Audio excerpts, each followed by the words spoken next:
Hello everybody here. I would like to welcome you who are already here at Aerogel Architecture Award and at announcement of the winners. We have a little bit problem with technology, I think, with the sound on the internet, but let's hope we will solve it. But feel free to see our poster exhibition. You can see here our realized projects outside our student projects, and now maybe they will play our artists Bronislava and Marius Šajgalik with the composition Giovanni Battista Peschetti, Sonata in C minor on harp, Johann Sebastian Bach, First Sonata Adagio Figa on violin, and then English folk song Green Sleeves and Czech folk song Vínečko bílé. Floor is yours. Hopefully we solve the problem till meanwhile.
Marius and Bronislava.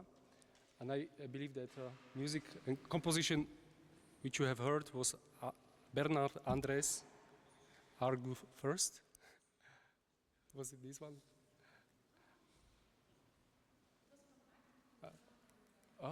Okay. Okay. So, still floor is yours.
Thanks again. Can you hear me? Okay, I would like to welcome everybody here, also people who are maybe watching through the internet. It's a great pleasure to open this already third edition of Aerogel Architecture Award. My name is Michal Ganobek and I'm organizer. We are recording this, so if you will miss something, maybe you can still find it later on our webpage or YouTube channel. So at our laboratory at Empa, Building Energy Materials and Components, we try to develop new energy materials to lower energy consumption of the buildings on natural based, also based on aerogel.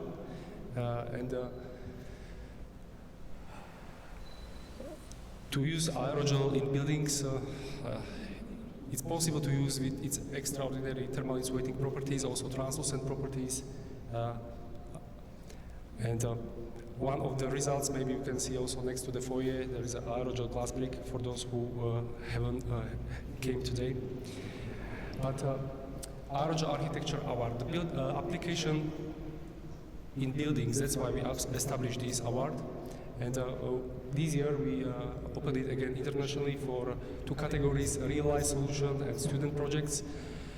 In this foyer you can see 7 submitted projects from real-life solution. Outside our student projects, we received 17 of them. And we are very happy for this.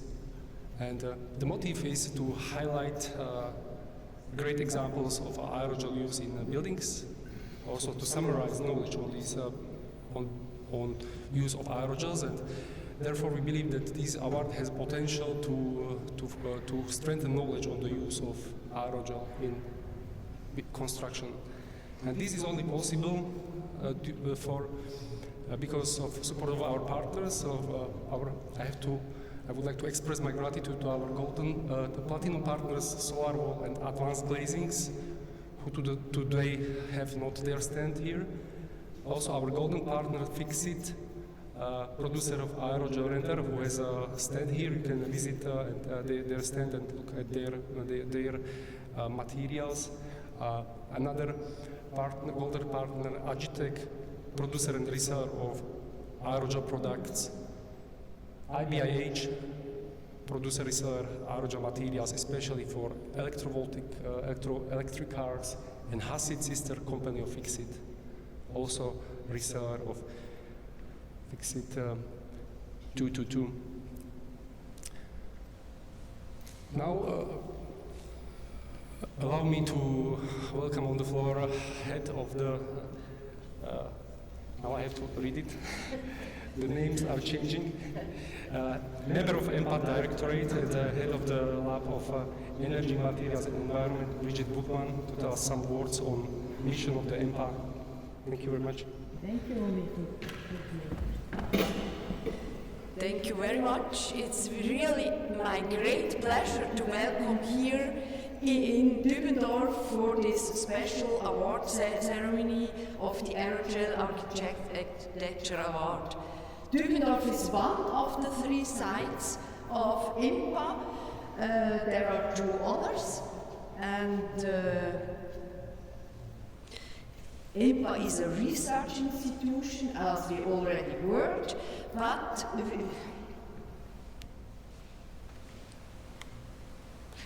I guess we have to do it without slides. I cannot forward the slides. Empa is one of the research institutions in the ETH domain. There are 4 of these research institutions.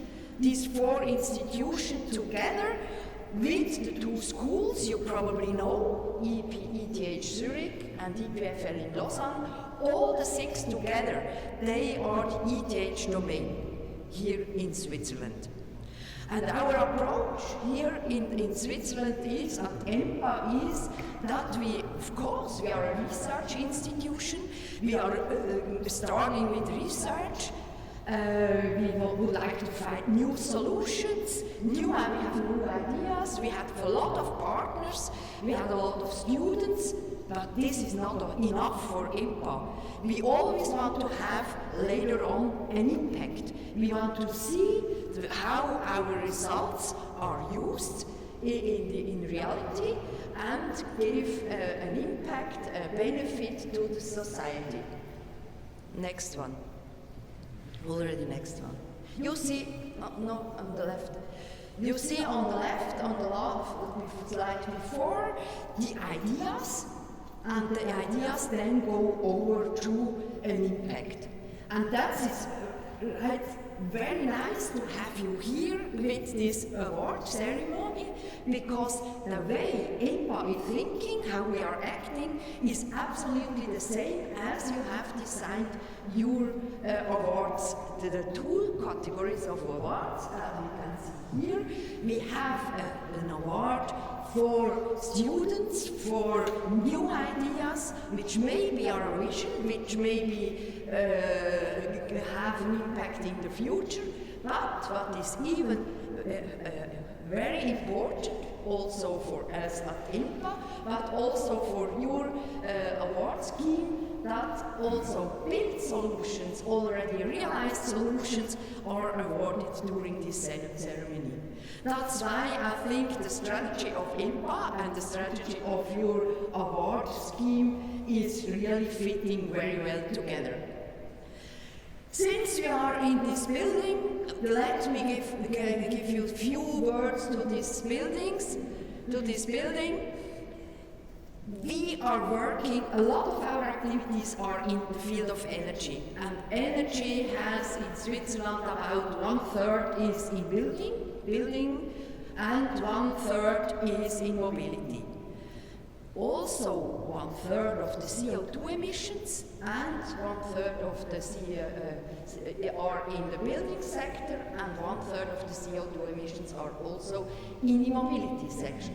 That's why we work with demonstrators, because we want to transfer our ideas to the real world. And here you are in the so-called NEST. This is the demonstrator for the buildings, and here you can try your new solutions without the need of a competition already in the market. That's why we are here in this NEST building, our demonstrator for building activities in the future. And with this, I hope I gave you a very, very small idea about what Empa is, what Empa does, how we work.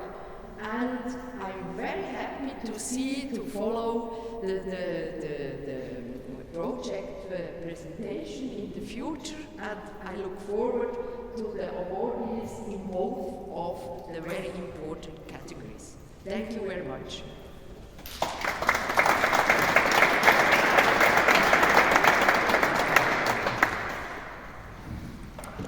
Thank you very much to Bridget Buchmann for very kind words. And regarding jury for this year, our jury members were Professor Kilian from Fraunhofer Institute of Building Physics from Germany, who apologize also. He is not here today. Mr. Architect Beat Kempfen from Kempfen Zinke Architects, who is here. Welcome here. Architect Manfred Wehedorn from Wehedorn Architekten Austria also is not here today, but thank him very much.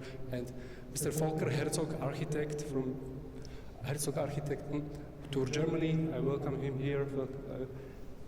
Where I go? Here. And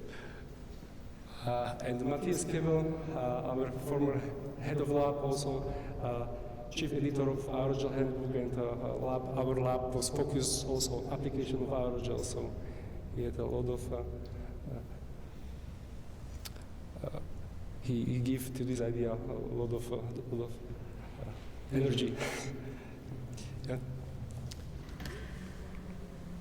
So as I mentioned, we received 17 student projects, and I may disclose that the jury chose 3 of them, which will be presented in the order how they were submitted. Hollow core 3DP facade from students from ETH, a new roof, Gant Hall, USA, from Harvard Graduate School of Design from USA, and Groupe Scolaire Cognier, located in France, proposal from students from Czech Republic, Gigi and Kristina. We have received also 7 realized projects, which are here, very, very diverse from different countries, different kinds of applications. And the jury chose nominees: Row House, Langenjammer in Hamburg, Pilot and Demonstration from here, from Switzerland, and third one, Score 38 Port Building in Oslo, Norway. So now I would ask one of our jury members to maybe give us some words on their decision making and yeah, on behalf of the whole jury. Thank you. Mr. Beat Kempfen. So, good evening.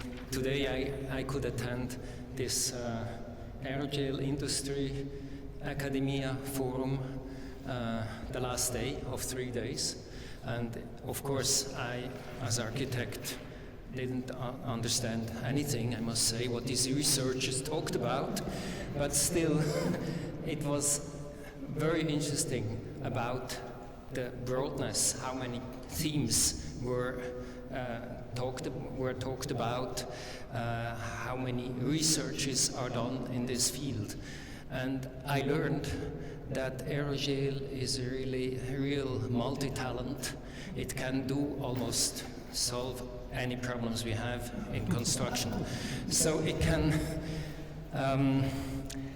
not only protect steel from fire, it can make light more beautiful, and it can purify water.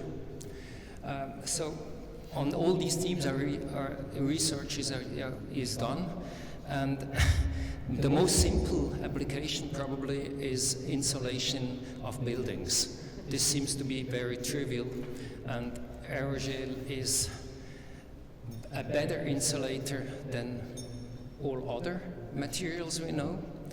And so I think it is very, very important that research is done, and also that students are studying these projects, and that persons in the real field firms are constructing with this new material. We have to make a great effort to reduce our energy challenge with no time. In no time, we have to battle a strong battle against climate change, and so I think we have to do everything we can to improve our buildings in technical way, but also in energy efficiency. And so I think it is wonderful that we got 7 projects this year from realized constructions, and they were all very good. The meeting of the jury, unfortunately, was held online 2 weeks ago. It would have been nicer to see these nice posters, but we had them. We had hard discussions about every project. Of course, every jury member had better ideas, and thought his opinion would be the most important one. But of course, finally, at the end of the day, we had a common sense about which are the 3 projects Michael mentioned, and which of the 3 is the winner. So this will be announced later. So it was a very, very nice jury, and we thank all students and all professionals for their entries and for their very nice work. I think it will help to advance the construction industry to better buildings and more energy efficiency. Thank you.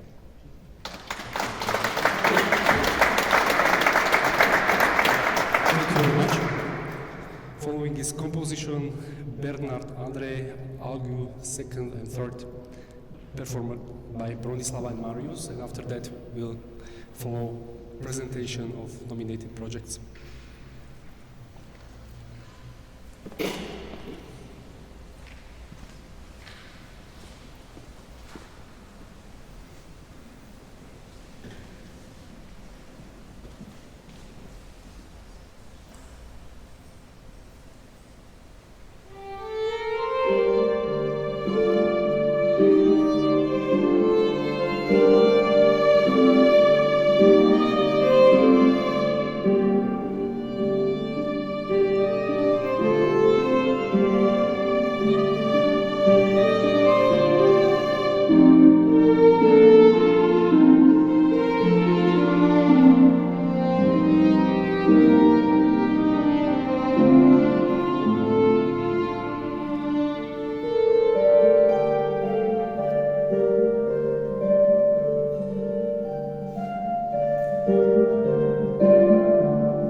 So category of student designs.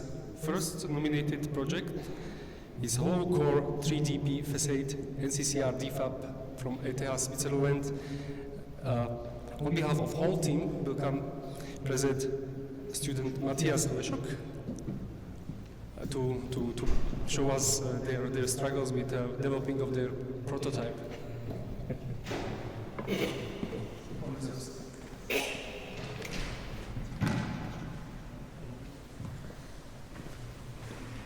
Hi everyone. Sorry for that. Hi everyone. My name is Matthias Leszok. I'm a PhD candidate in the chair of Digital Building Technologies at ETH Zurich. My supervisor is Professor Dillenburger. Can I click? Perfect. So I'm here presenting on behalf of the entire team. So we are within the NCCR DFAB, so it's a bit a larger team. We have Ina Kebash and also Valeria there. And what you can see here is a first glimpse of our prototype, and it's combining a novel 3D printing technology that we labeled holocore 3D printing together with aerogel. But before I start going directly to aerogel, I want to speak briefly about why I think we should be able to 3D print facades. And I mean, if we think about historical facades, now they have been for centuries how would you call it, like a mirror of architectural intention, of a lot of craftsmanship, of high quality materials. And recent architectural development were mainly focused, maybe not mainly, but focusing also on the reduction of elements, on more clean designs, and these have been propelled by the fact that we can all of a sudden have float glass, we have aluminum extrusions, and so on and so forth. But what would happen if those facades that we know that are constructed are those very discrete building elements like columns, walls, windows? What if we can 3D print them and we can blend? We don't have to create elements that are very discrete, because 3D printing will allow us to have a gradient in functionality. Maybe we are able to create actually a monomaterial facade system in the future. Because right now we're building a lot of different things out of a lot of different materials, and I think that's one of the major challenges. And I think another thing that is maybe quite obvious is all those different climate zones that exist on planet Earth need actually a different approach to create facade or building envelopes in general. So being able to 3D print, customize, create site-specific designs, I think is one of the key benefits of using additive manufacturing technologies. And for sure, a facade has to adapt, as I said before, site-specific, so adapt to different circumstances. And there are obvious ones. There's light, heat, and maybe also structure. And for sure, today we are going to talk about the thermal aspects of the facade. I already said it before, we are within ETH, there's this special cluster that is focusing on digital fabrication technologies. It's the NCCR DFAB. And there are 3 chairs involved from ETH itself. There's Architecture Building Systems led by Professor Schlüter. There's the Gramazio-Kohler Research Group by Professor Gramazio and Professor Kohler. And then there's also Professor Dillenburger with Digital Building Technologies, and this is where I am currently finishing my PhD. So how do we 3D print in a large-scale facades? We are using polymers, so plastic materials, thermoplastic materials. We are using quite big robots with very big reach. We put an even bigger tool on them, and what we can see on the right-hand side is a close-up of the printing process as it is state-of-the-art right now, meaning we're printing with quite big, but on the other hand, as we will see later, maybe in comparison also mediocre-sized plastic beads. And going into a tiny bit into the research, we're trying to understand what's the thermal performance of a regular 3D printed facade.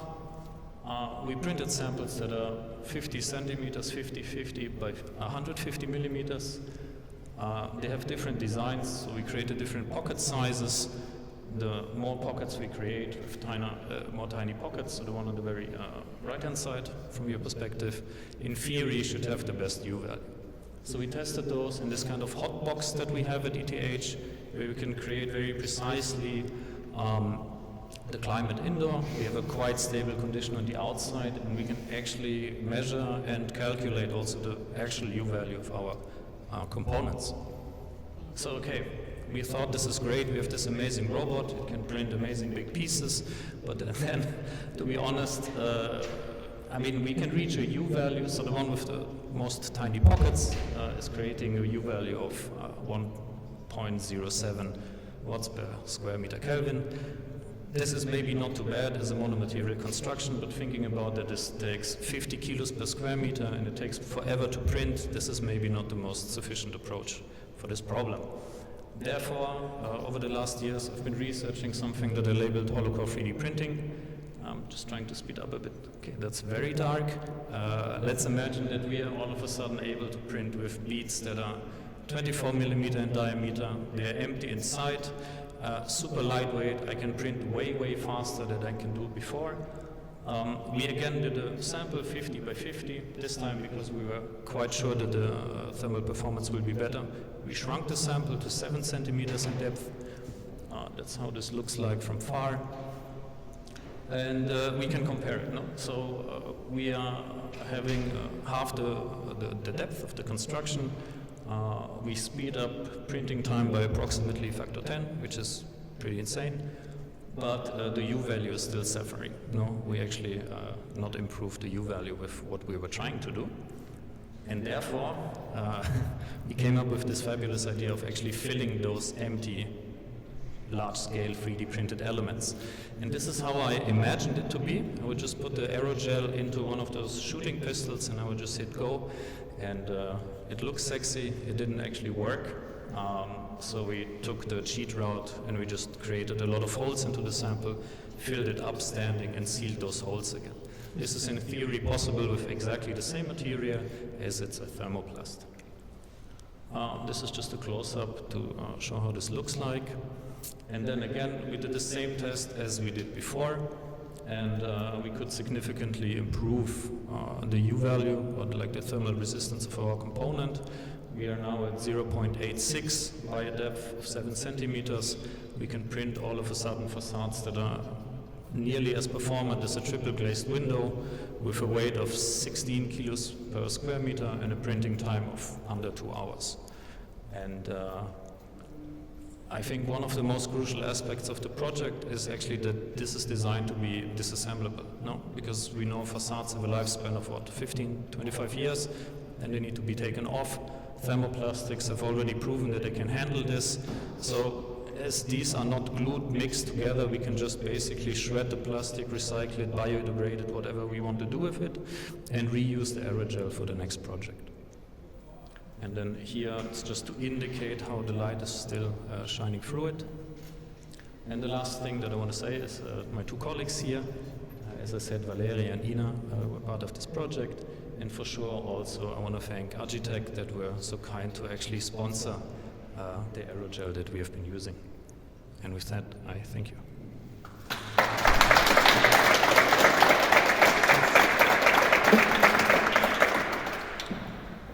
Thank you, Matthias, for the presentation. And I will ask jury member to tell opinion of jury on this project.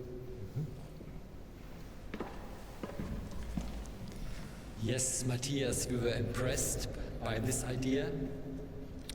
There are fewer and fewer building constructors who build houses in the old tradition. Today, houses have been built with a 3D printer all over the world. There are numerous projects already. The solution by Matthias Lischok and his colleagues, who combines modern printing technology with highly insulating aerogel material, is a solution for regional energy-saving construction for the future. With a very thin material, you receive a U value of 0.86. That's great. Congratulations, Matthias and your colleagues. The jury couldn't evaluate the architectural quality of the solution because it's a prototype of a wall, but we can imagine what sort of buildings we can construct in future. The energy efficiency concept is really top. The originality of this solution is very innovative, and we think that we will see this solution very often in future. Yeah.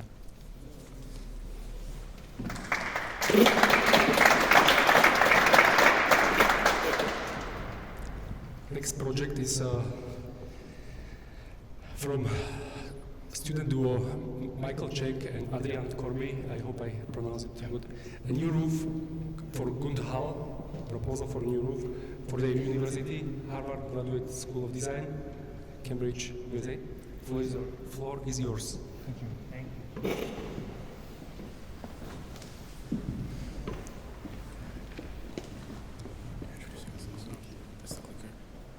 Let's make sure this works. Yeah. I'm Michael. And I'm Adrian.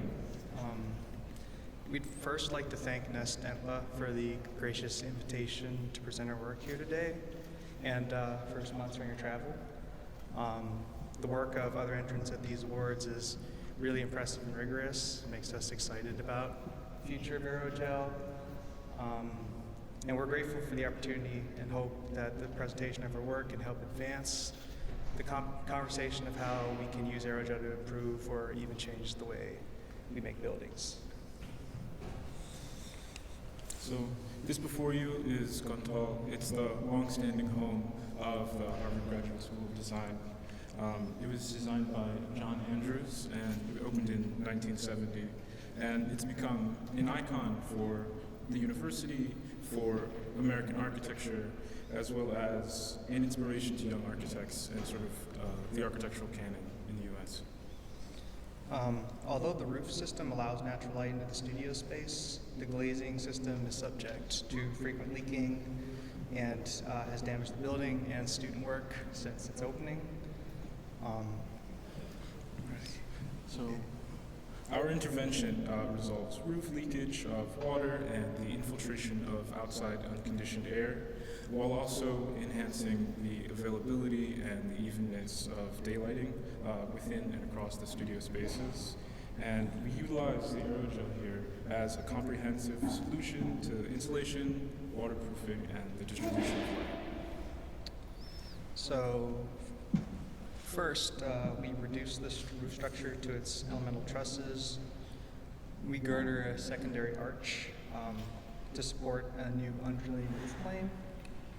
And finally, we add a new roof surface, a grid of aerogel insulated ETFE cushions to insulate the building and modulate the light as it enters the studio spaces. And by doing this, we've created a new, more functional roof plane that still retains much of the existing structure and the sort of the iconic stepping of the building. And we do this with technology that didn't exist at the time of the building's creation, and sort of brings it into a new age with new capacities for new ideas.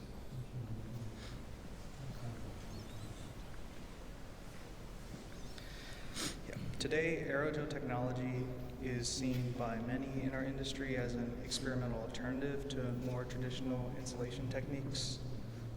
We, however, believe that it can be a clear solution to many of the challenges plaguing a more traditional approach. In the case of Gundhal, an aerogel roof transforms a flawed vision into a more equitable, beautiful, and bright studio space that students and faculty at the GSD can use for years to come. Thank you. Thank you.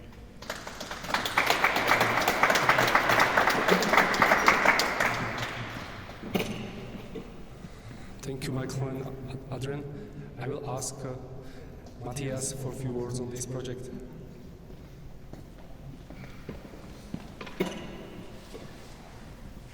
Good afternoon.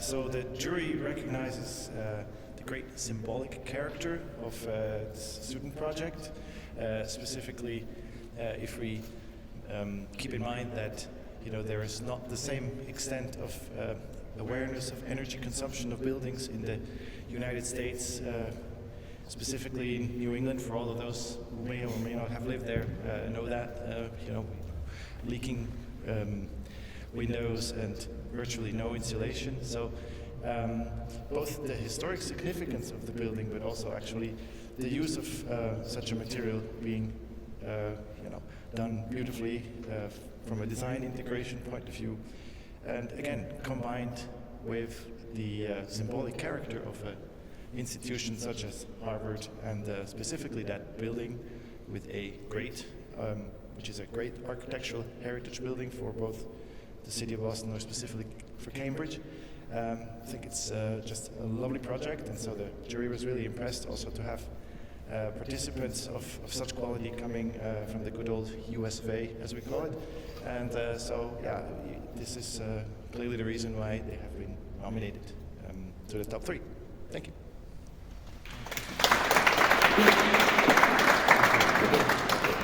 Thank you very much. Last project in student category will be presented by Jiří Petrželka on behalf of his colleague also Kristina Klusová from Czech Technical University Department of Architecture, and the project was proposal for Groupe Scolaire Cogné, which they located in France. Jiří.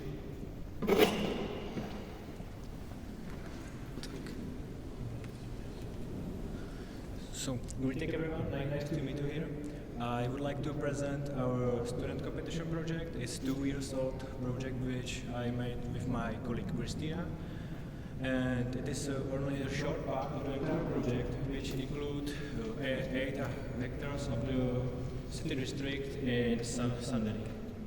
At the start, we want to thank to everyone here at this place, my colleague and my support lecturers from the Czech Technical University.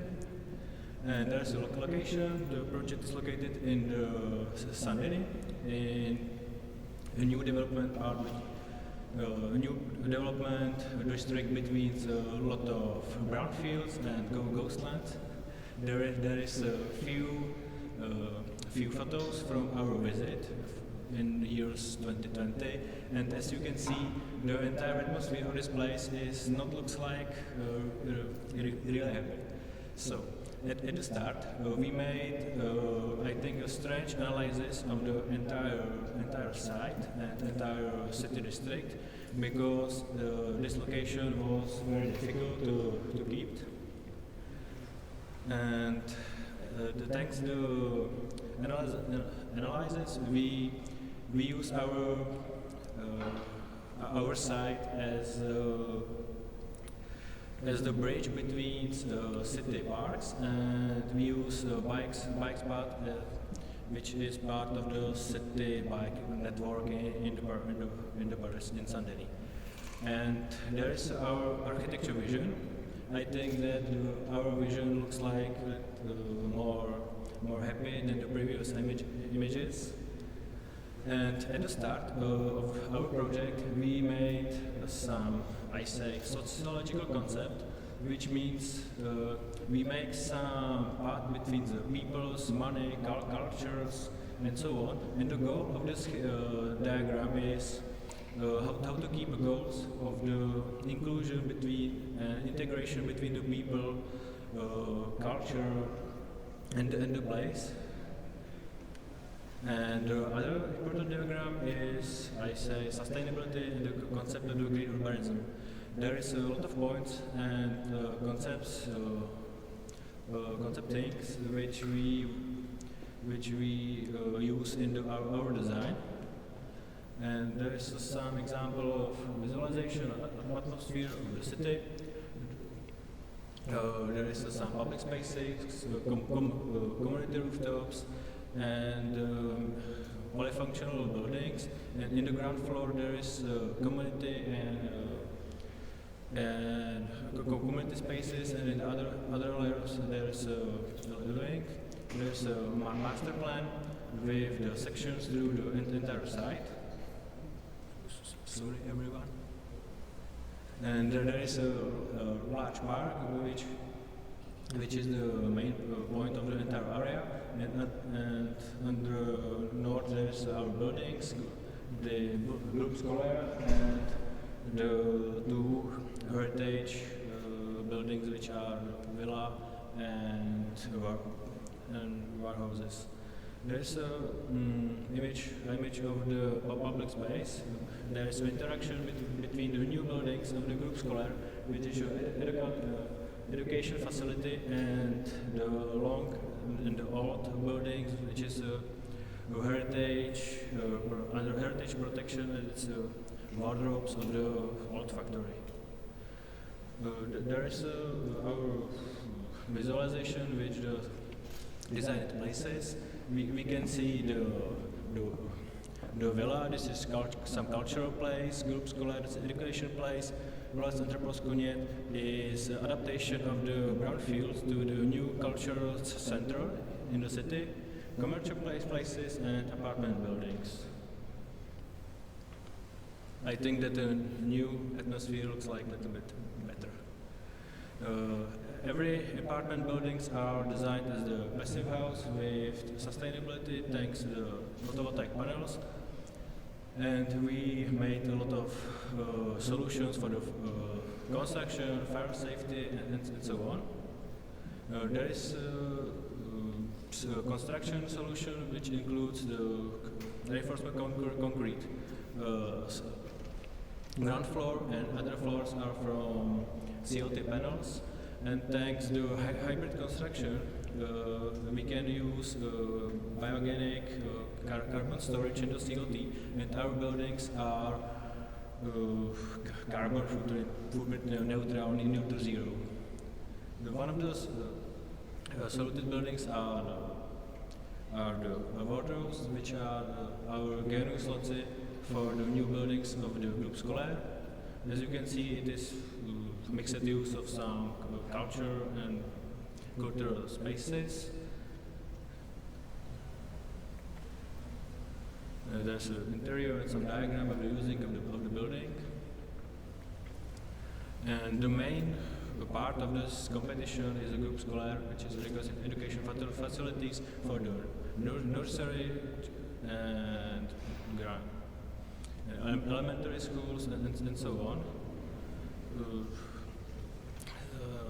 The buildings include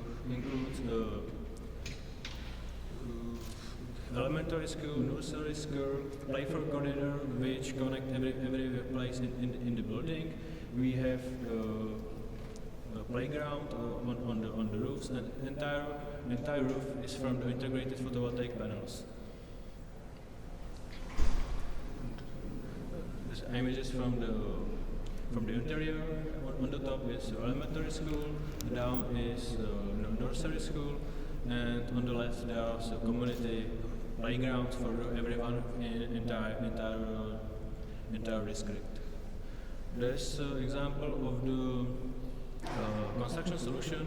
Every building is from global laminated timber construction, and entire envelope is from timber curtain wall prefabricated panels, and the main insulation is from cellulose, and which is from recycled paper news.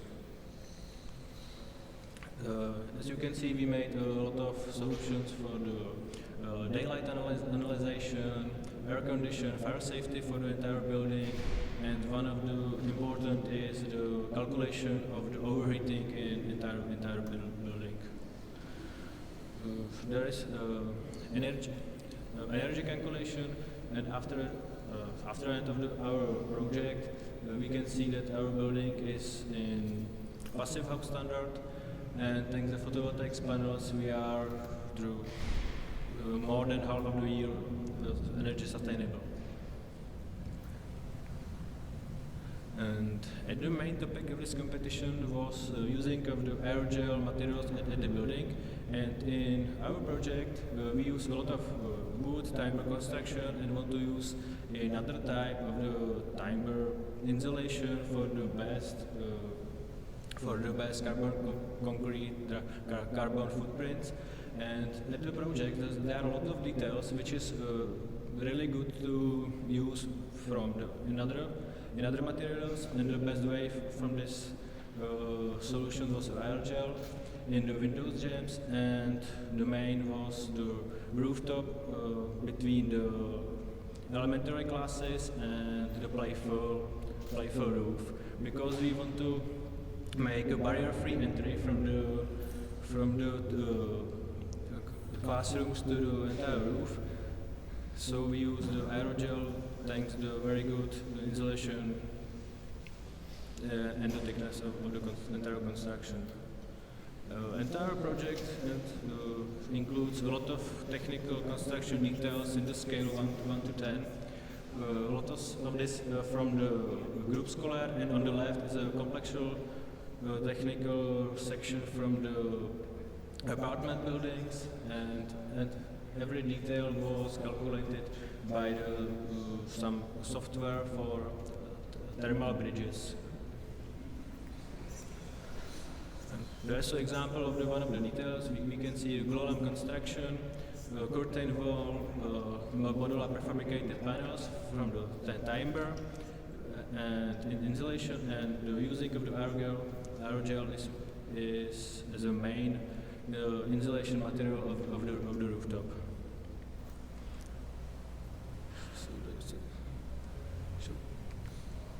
And this is all from me, and I want to say, from the urban complex to the solution of the details of the using of the aerogel, I think the architecture is the most complex work on this work, and thank you everyone for our time.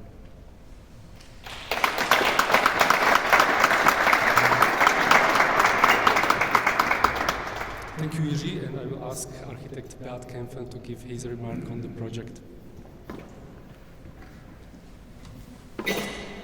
So we were completely astonished about the huge work which was done by Jiri and Christina, maybe other students, I don't know.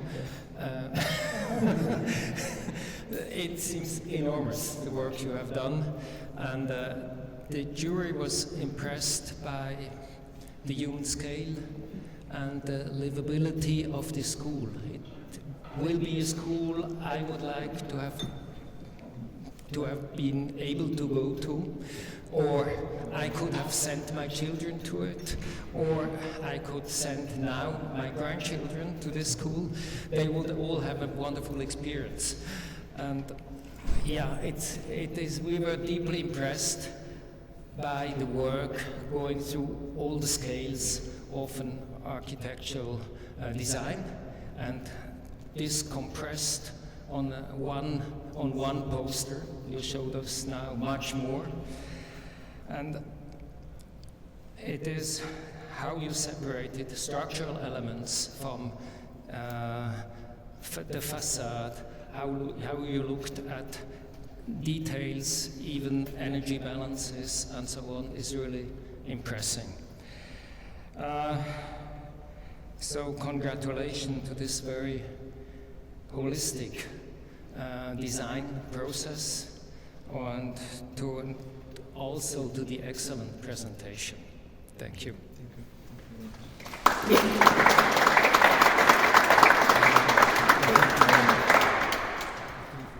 Thank you.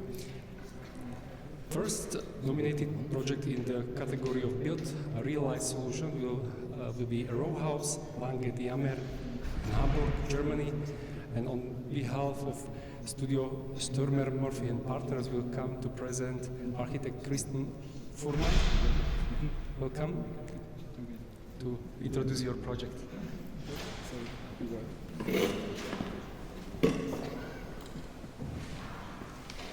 Thank you very much for your friendly words.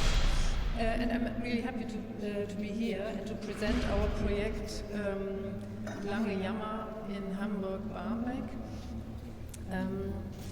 In 2017, the ECE group asked our office to take over the planning of the refurbishment of this historical terraced house. The Monument Preservation Office recommended our office because of the good cooperation on another project under the Linden in Hamburg, also listed ensemble. The terraced house, 2 times 4 houses, were listed in 2015 because these single-story rows of houses represented the type of very simple dwelling houses for the poor population, like agriculture workers, servants, craftsmen, in the beginning of the last century in Hamburg. In 2017, the ECE group received demolition permit for the front 5 houses up there, despite strong opposition, I have to say here. For this, the listed houses number 8E to 8I were refurbished in close consultation with the Monument Preservation Office. A large administration building was built near the road, alongside the road, and today the 5 little houses are embedded in the courtyard of the new building.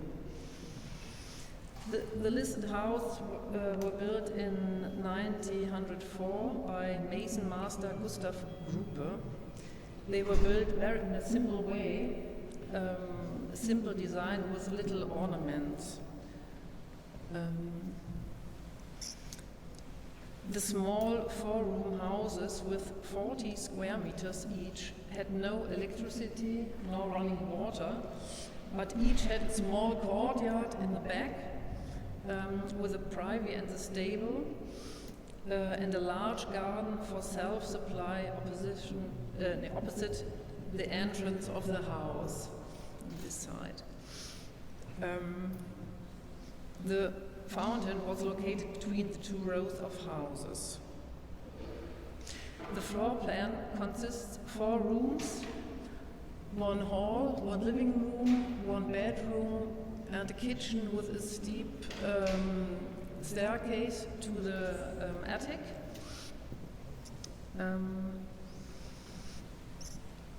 Only the gable houses had a developed room in the attic. Here, the other had only an attic, but not for living there. The houses had no cellars. In the 50s, bathroom with running water and electricity were installed by the resident. The residents needed more space. It was really a small house.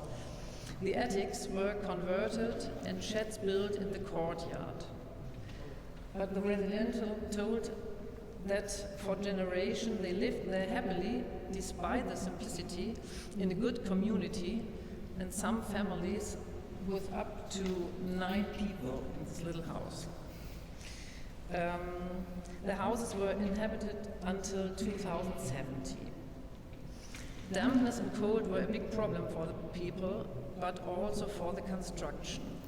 The moisture had destroyed some components, the floor construction, for example. The fact that the houses were inhabited for years did not do the construction any good either. I will come back to this, but here you can see how we find the houses. The first row of houses you can see there, but afterwards it was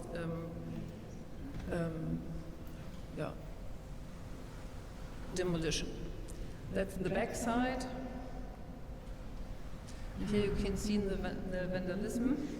It was not good that the vacancy provoked that. Yeah. So I have to go back, I think, for this. Yeah.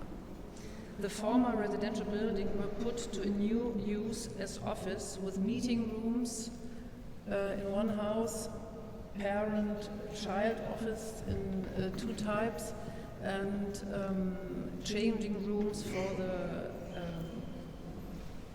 and with showers for the cyclists.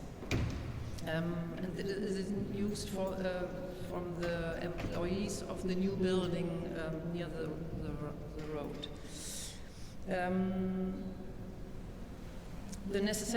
this necessitated refurbishment to improve energy efficiency.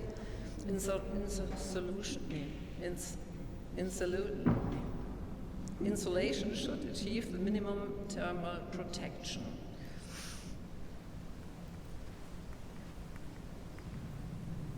The largely destroyed floor construction was replaced by a hooked-in brick ceiling with underfloor heating, and the floor received a new insulation. The ceiling above the first floor, the ground floor was insulated in the construction level. Because in the interior, the historic wall plaster and the plastered straw ceiling was preserved, it wasn't possible to insulate from the inside. An exterior insulation should be used without strongly changing the curvature of the houses. The few simple decoration elements should remain visible: the stone-faced cornice and the stone-faced window ledges. The masonry appraiser recommended aerogel insulting plaster. For the minimal thermal insulation, we needed 4 centimeters of insulation plaster plus 1 centimeter finishing plaster. Hazard advised us, and Hazard Fixit 222 aerogel was used. The Monument Office wanted to preserve as much of the original structure, also the historical plaster. Well-preserved parts of the plaster could be preserved. The high insulation effect of the aerogel plaster and the low thickness made possible that the stone-faced cornice could remain visible. The sole bench was pulled out by 5 centimeters. Because no historical window or doors had been preserved, they were reconstructed on base of historical photos. Yeah, and here you can see some photos there, where we start from. The graffiti was removed and the historical plaster could be preserved in some parts. And you can see the process with the walnut material and then the insulation with the aerogel plaster. Yeah. The historical house number would, and the new one with the new plaster surface, and the historical windows with the cladding with the addition there, and there you can see the pulled out sole bench. Yeah, and this is where the finished building, the front facade with also listed trees in front.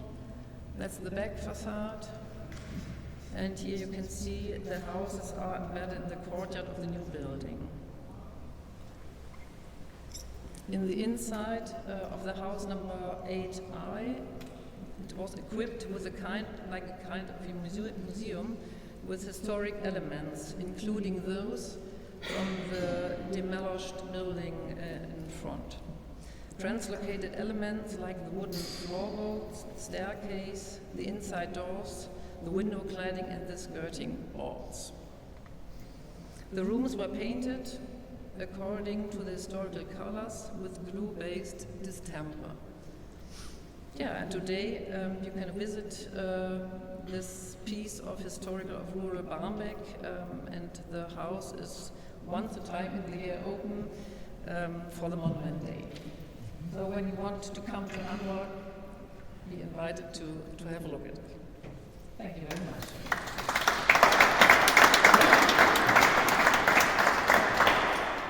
Thank you, Christine, for interesting presentation, and some remarks will come from architect Volker Herzog.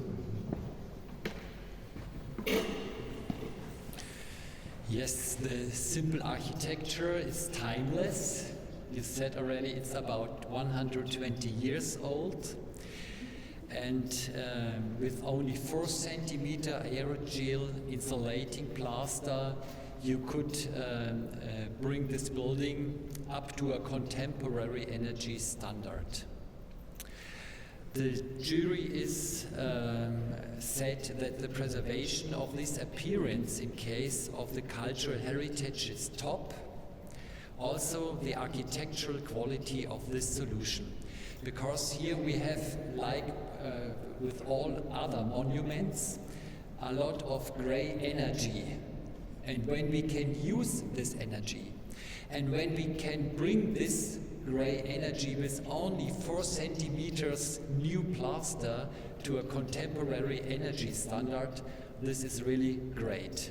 So the energy efficiency concept is really a very good solution. And the originality of the solution is very innovative, because many people think that old buildings have to be break down because we can't bring them into the new century. But this is wrong, and your project is a very good example for this. Thanks very much.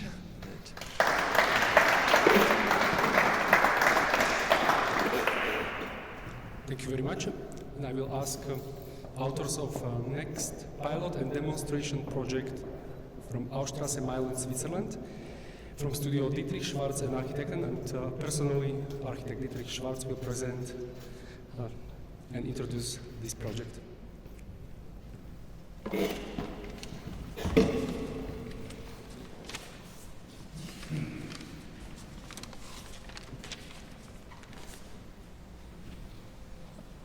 Hello. Lightness. Lightness has not to be related to light materials. It can also be related to hard work, to hard training. That lightness can be created afterwards. We realized it by the playing of the harp and the violin. And of course, in architecture, we can also suggest lightness. Next picture, please.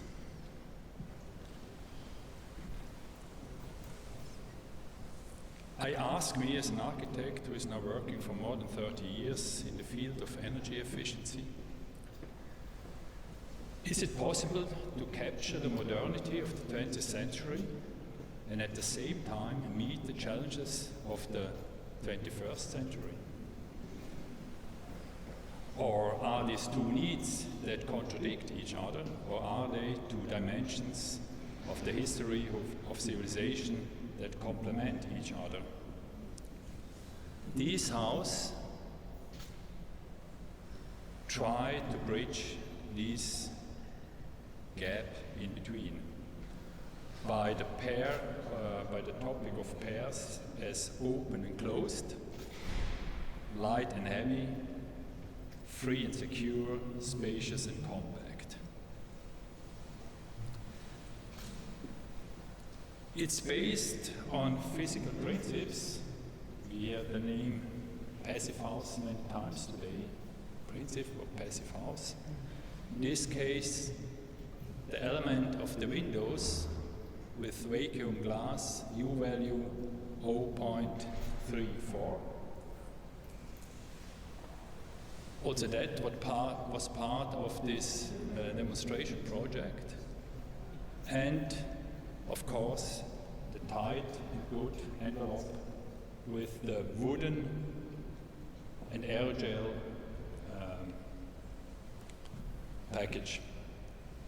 But not to forget, the old concrete as a heavy storage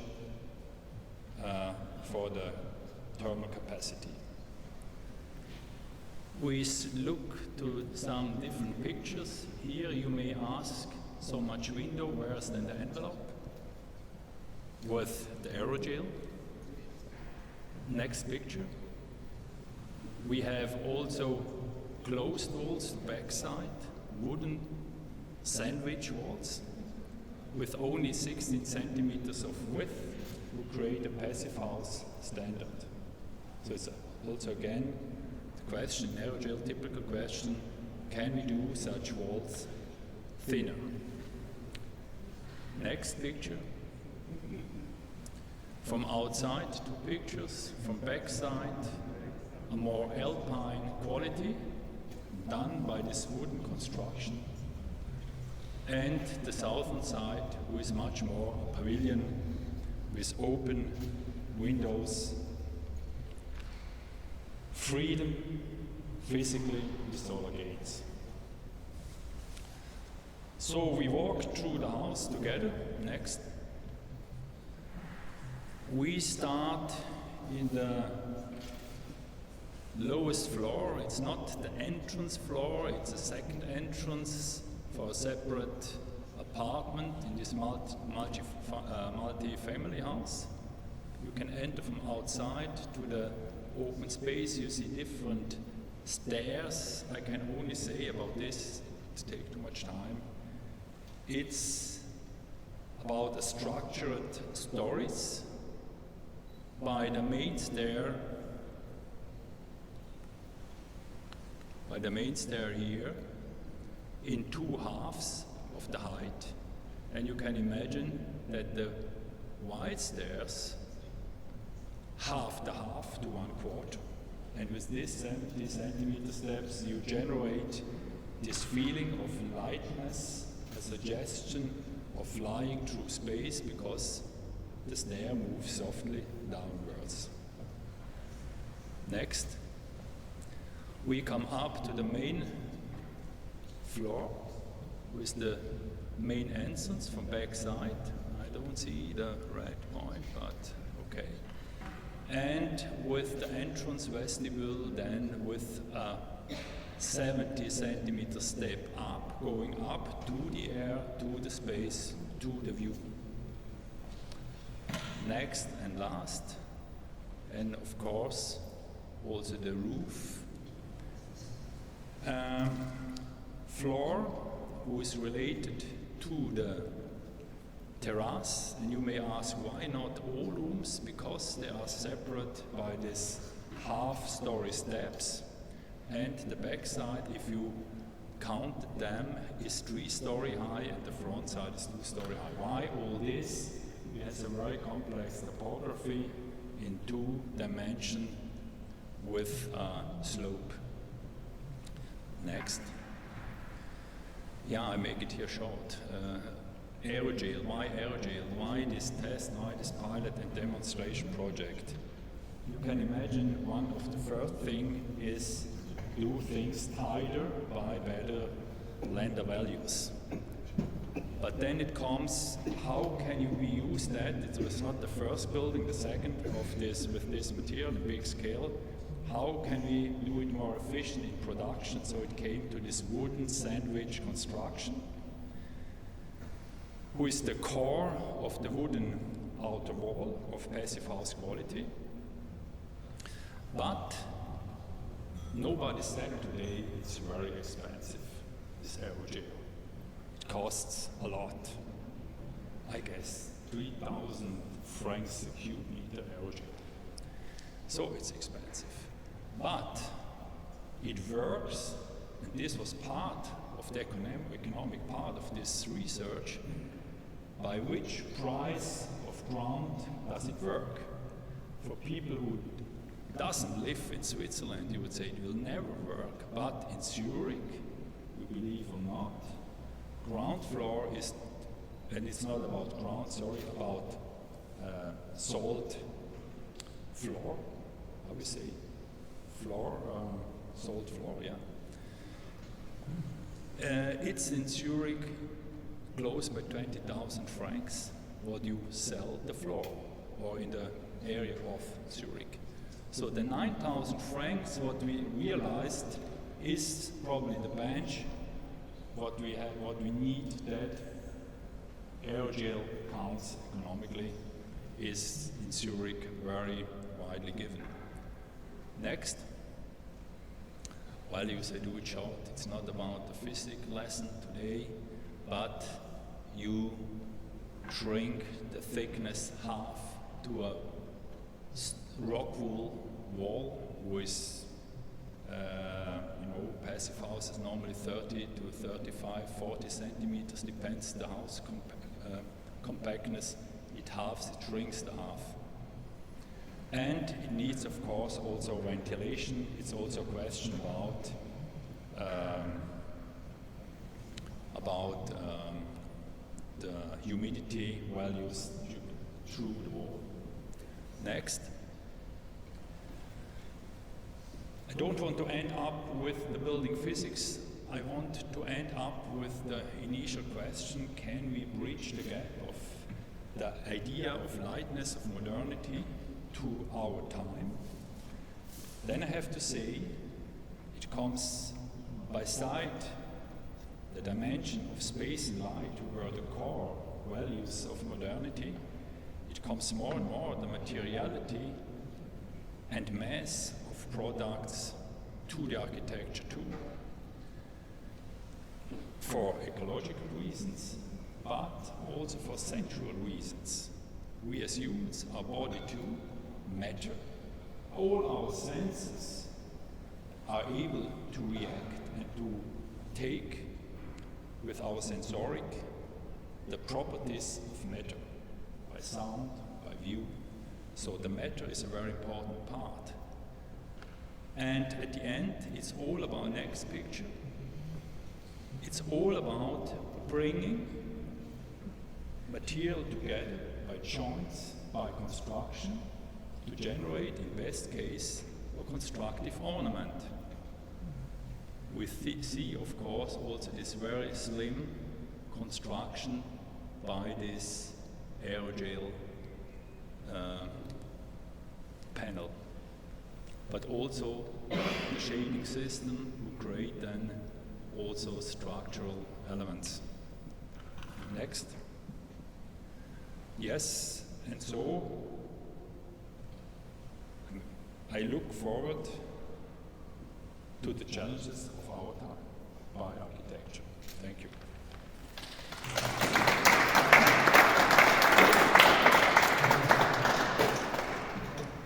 Thank you very much to architect Dietrich Schwarz, and summary will come to make Mr. Cable on behalf of Zurich.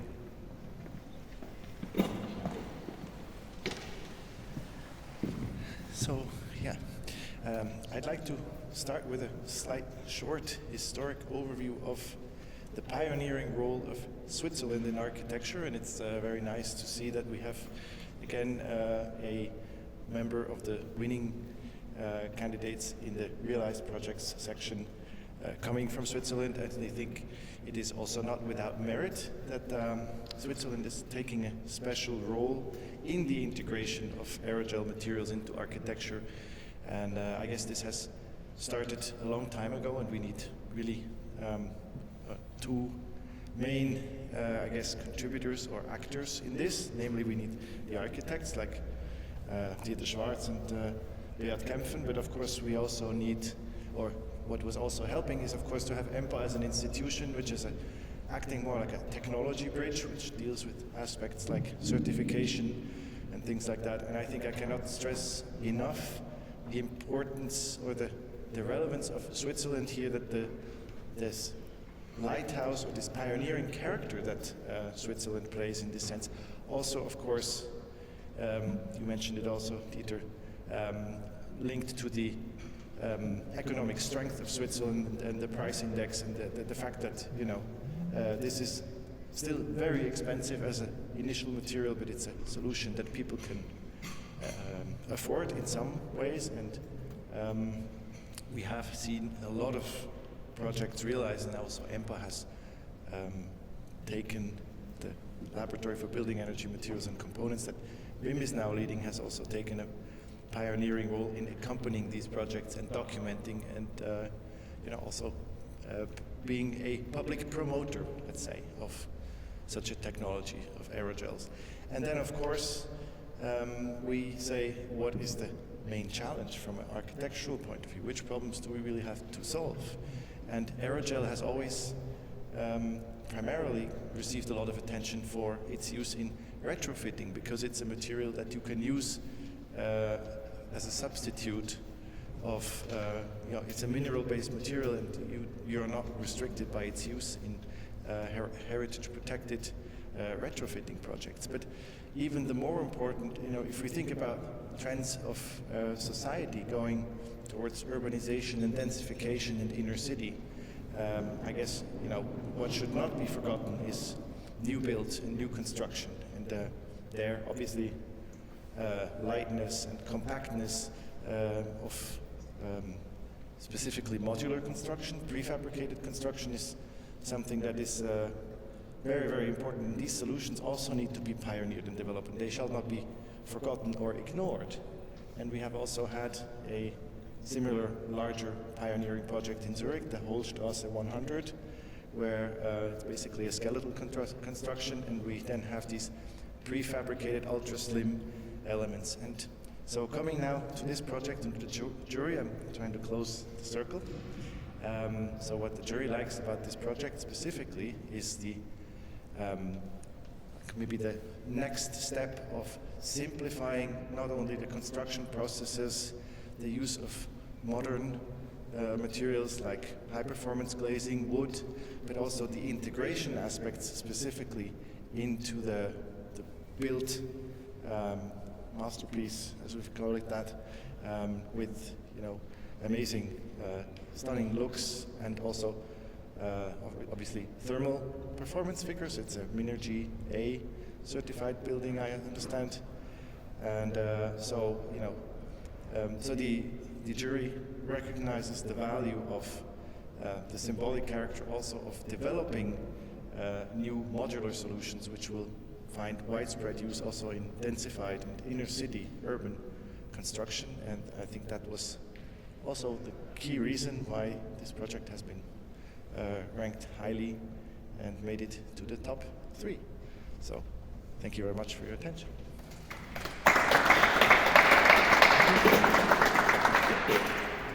Thank you, Matthias. And the last project in the category of realized project is project School 38, port in Oslo, located in Norway, by studio Hille Melbye Architecter, Kristin Jarmund Architecter, IARC, Bollinger, plus Grohmann and Zero Emission Studio.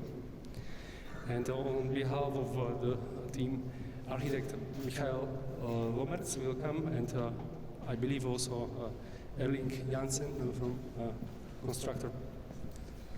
Thank you. Thank you very much. Good afternoon, everybody. My name is Erling Jansen. I represent the owner of this project, School 38, which is our administration building. Mikael here with me will shortly give you a more technical presentation. So, I'd just like to introduce the port.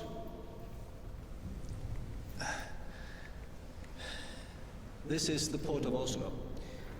In global or even European standards, the port of Oslo is a quite small port.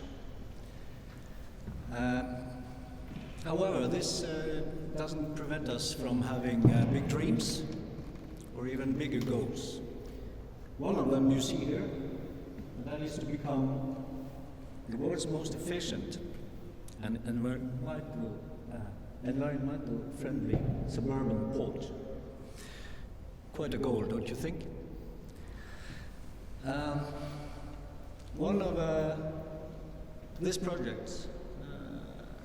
This project has been one way of achieving this. Besides, we are doing a lot on the front of shore power and charging facilities for lorries and such. But here you see the diversity, some key figures, which for you, I guess, is not really interesting. So, with no further ado, I give Michael to take over. Thank you, El. A short introduction to myself and my company. I'm an architect, but I have specialized in environmentally consultancy, and working with all kind of concept development, but also calculations for indoor climate, CO2 emissions and stuff like that, and also give input on material, choice of materials. In this case, we had two architects in the building who were the design, and I was just giving the input on the environmental issues. The architects here were Hille Melby from Oslo and Kristin Jarmund, and I was also working here for Bollinger & Grohmann in this project. Yes, the Skur 38 is one of the sheds along the Akershus strand, which is the main area in Oslo city, part of the harbour. And originally this building was built in 1915 as one of the first reinforced concrete buildings in Norway as a warehouse. And then in 1950 it just was added like one axis, and this was then part of the America line, both a waiting room and more storage facilities. In 1987, the Port of Oslo decided to have the main headquarters in this building, so it was refurbished the first time, and a new floor was taken into the top floor. So the original roof construction was partly destroyed and replaced by a prefabricated concrete slab.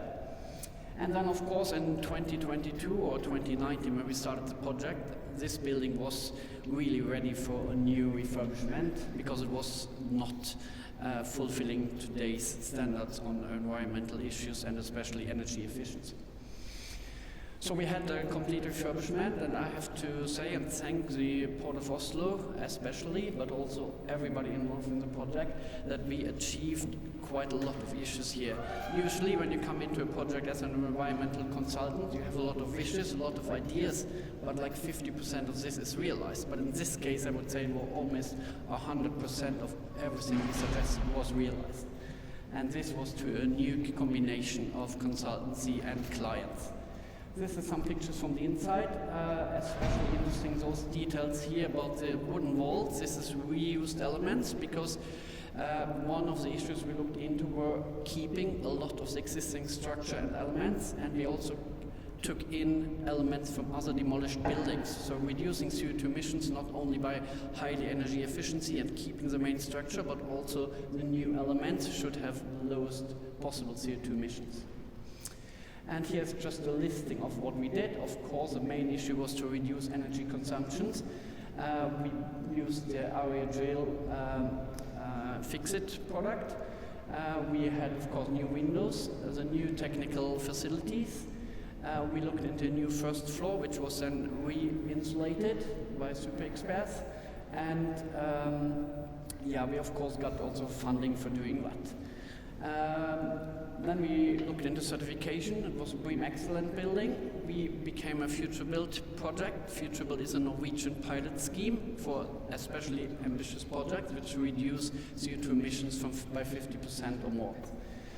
We looked also into green mobility. This is quite important also in the Future Build program, as we reduce like emissions from a building also by reducing the cars used by the people using this building. And as I said, we looked into reuse, and the final one was also we looked into a CO2 emission or emission-free building site. So we used a lot of electrical machines in this case here, as you can see here down on the picture. Going back to our Aerogel, as this was one of the main issues or measurements we were taking, we have like a wall both insulated on the inside and on the outside, and that was especially important as this is a listed facade, so we couldn't change the facade on the outside, and it's of course, as you all know, limited how much insulation we can have on the inside. So here it's a combination of as much as possible on the inside and then the Aerogel rendering on the outside. And we had a three-layer rendering here. You can see this detail, which is quite interesting, as this building, as I said, is listed. The filigrane details, especially of the large balcony towards the sea, was quite important, so we need to keep that. And that is then limited how much insulation we can have on these construction details. So in the wall, it's still the same construction, but then it would like go down to almost nothing in the outer edges of the balcony to keep this detail. And then, quite interesting, as I said, we were a Future Build program. I just go to the next one and then jump back. In the Future Build program, we aim to a 50% reduction at any time of the program period. So that means you look into the date where you finish your buildings, and the gray line is like the usual common standard in the country, and the red line is the one we want to be to fulfill the Paris Agreement goals. And we need to be on the goal line, or as much as possible, as close as possible. In our case, we of course were quite far underneath the material part. CO2 emissions for materials were really, really low, and this, as I said, is both keeping the structure but also keeping using reuse elements. On the energy, it was not so efficient, but this was a really challenging building, quite old. It was a warehouse from 1915. It was limited to the listed facade and so on. So we didn't achieve the goal for this future build pilot scheme. But if you look into the numbers, you see we achieved a 58% reduction of energy consumption. That's really a lot. That's a whole world of reduction, and that was most importantly. So keep that in mind. But overall, we can see, okay, energy is limited what we can do, material we can do a lot, and that's then our main lesson learned. And finally, just to give some experience to you, what we experience in this project, what this kind of project needs is an ambitious client, because without the client we can't realize these kind of projects. And this is also due to the fact that we have some experienced some challenges in this project later on. We had no Norwegian documentation for the product. And this is in Norway, unfortunately, often a big deal, because we have a similar institution to Empa called SINTEF, and many companies are not willing to give warranty on the product if that's not SINTEF verified. So in this case here, we couldn't afford the SINTEF, and we didn't want to afford the SINTEF calculation and then certification, and that means that the client is taking a larger risk. And we had a client which was wanted to do that, and that's really important. So this was a main challenge for us, getting a new product into the Norwegian market, where there was some skepticism. Then, of course, it was also about the pricing. As my colleague said just before, the price of our build is quite high. In this case here, we could justify that because the Cultural Heritage Administration had some strong meanings about the project, so we had to fulfill that, and that was our main argument to use the money for this, because we didn't want to change the facade already on the outside. And then when we look into how we work with the material, I can just say that it's in a way easy to work with material. The Aerogel fix it primarily, but it was definitely an advantage of being a quite experienced foreman, and he had a team of 8 people in total, which he also instructed, and that is of course really an important effect of such project, that more people get known to these materials and get known to how to work with them, because then they can transport messages and knowledge about the materials to other projects. And then one fact about, especially these details about the columns, were quite challenging due to both that we have glass on the inside of this column, and then the heat and cold movement in the different materials. And then finally, it's really important, as I said in the project, you need the right client, ambitious client, you need a committed project management, because this was also important to get all these measurements run through the administration process. And of course, you need qualified and foresighted consultants. So, thank you very much.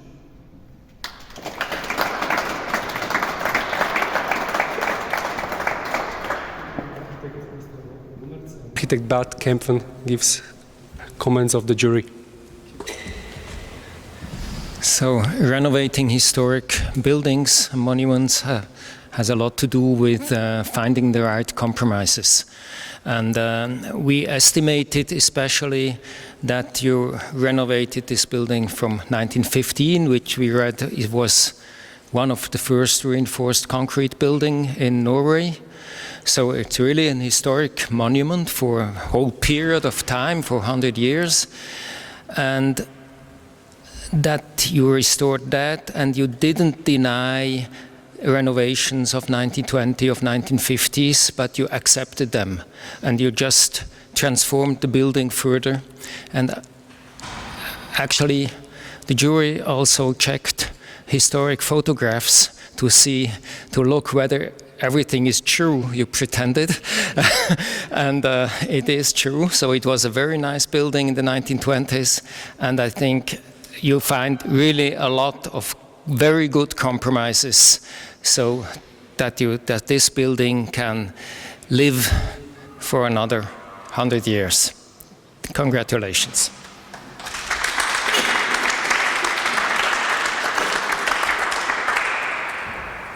Thank you.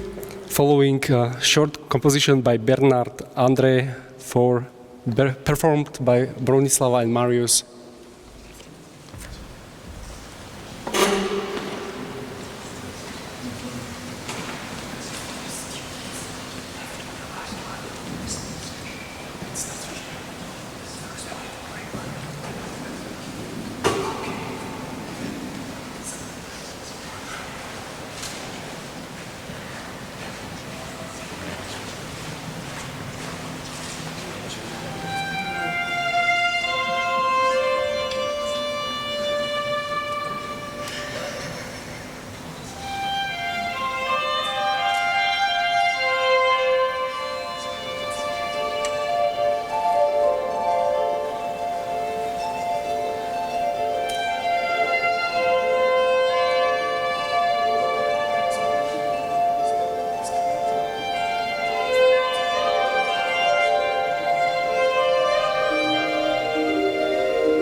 Okay, and now I believe comes the time when architect Volker Herzog, on behalf of whole jury, will summarize and announce the winners of the student category.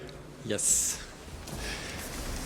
Yes, we have seen that with the Aerogel products we can find many different solutions, and so we also want to mention the other projects which are very good, and especially these old monument buildings. we could, or the architects could maintain the original look of these buildings because of this product. Without the aerogel products, it wouldn't be possible to maintain these old buildings. And also the student projects, many of them are very unusual, very filigree, and also this product Aerogel is a very good insulating product to make this sort of architecture possible. But now to the winners.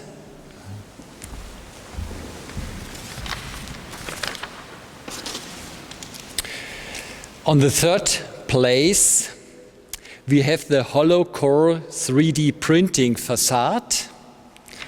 And the prize goes to the student Matthias Leschok and his colleagues. I want to mention also Valeria and also Ina. So please come here on stage.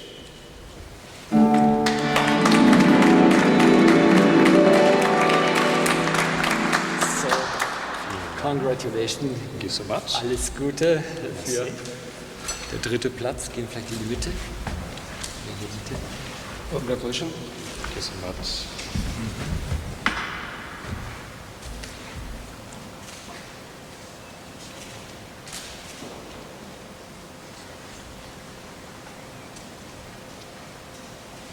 Okay. Perfect. Thank you so much. And on the second place, we have the new roof for the Gant Hall in USA. And this prize goes to the student Michael Chang and his partner, his colleague. Please also come on the stage.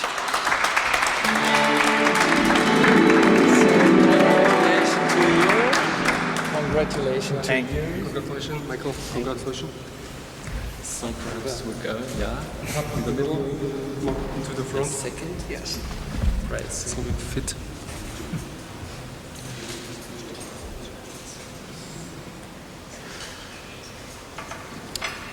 Okay. Thank you. All the best to you. And now, on the first place, we have Le Groupe Scolaire in Cognier en France. This is the first prize, and it goes to Jirgi and Christina. Please also come on the stage.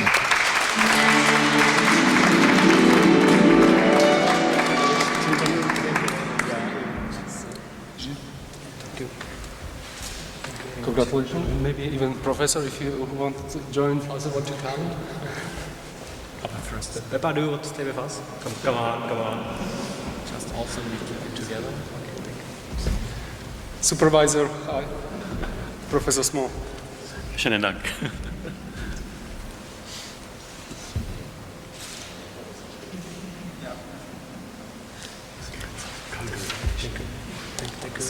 Very, very interesting. Thank you also. Thank you very much for the prize. We will make also common photo together. Okay.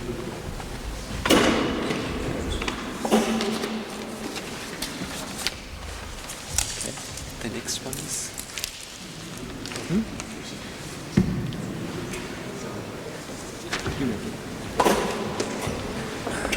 For category of real-life solution, we'll come to summarize and announce architect Beat Kempfen. Okay, so we have seen 3 wonderful projects, and it was a hard decision to find which one is the first and the second and third prize, of course. We start by the third prize, and this is the project Skur in the harbor of Oslo for Michael Lomertz. Is he outside? No, here. Michael Lomertz and Erling. So. Jensen. Okay.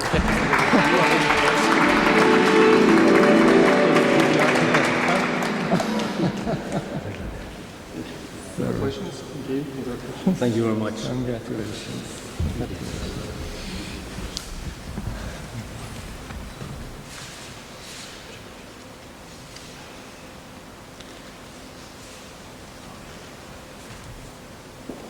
Thank you. Thank you all.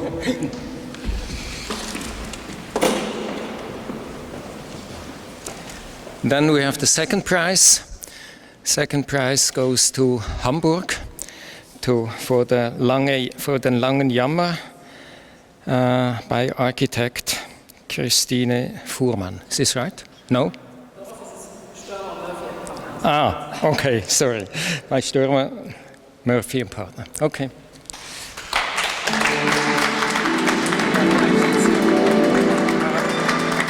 Congratulations. Thank you very much. Ben. Ja, danke schön. Ja, sehr schön.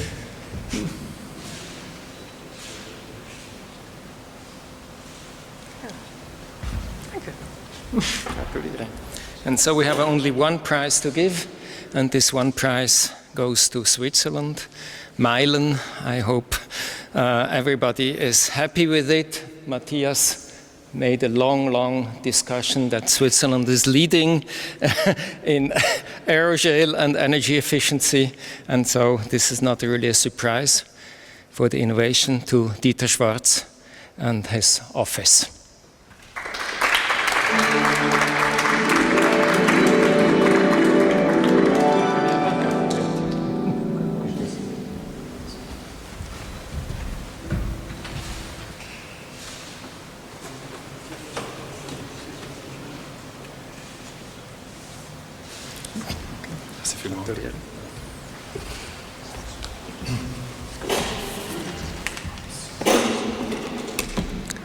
So with this, we finish basically the formal part, and thank you very much for coming. Thank you very much for all organizers and helpers, to our artists.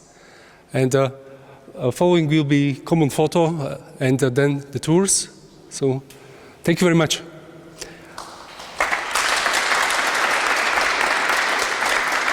Once again, I would like to express my gratitude to our sponsors, Advanced Glazing and Solar Wall, Fixit, Agitech, and IBIH and Hasit. Thanks. Without you, it will be not possible. Thank you very much.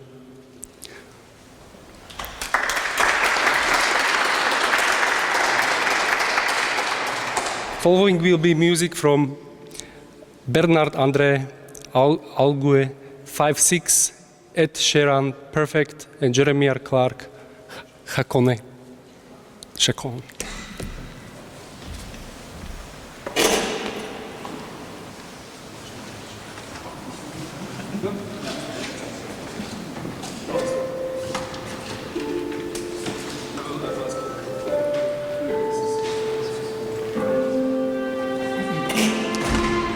So I will ask everybody who received prize and who was somehow related with the project, they can come here in front of the podium and we will make a common photo.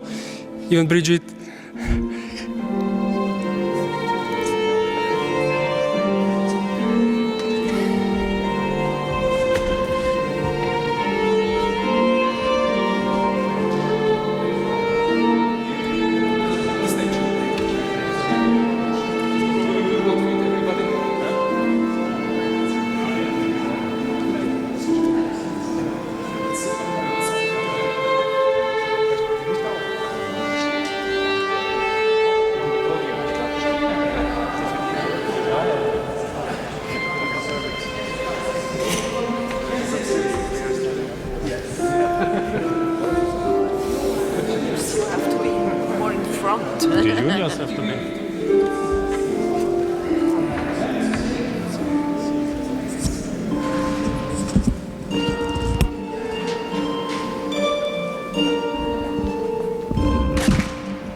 So there should be already food, but there is also tour starting, so who would like to attend the tour? They can join. I think there will be one group at the end. I would say so, yeah. Yeah. So where we can gather here? Yeah. The tour will start immediately. Yeah. Are you hungry? Somewhat. Somewhat. Okay. But if you're starting now, it's okay. We can.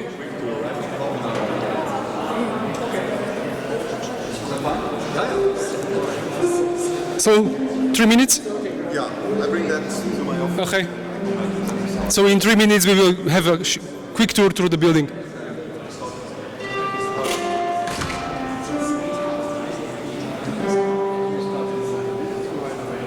Yes, yes. We can take some.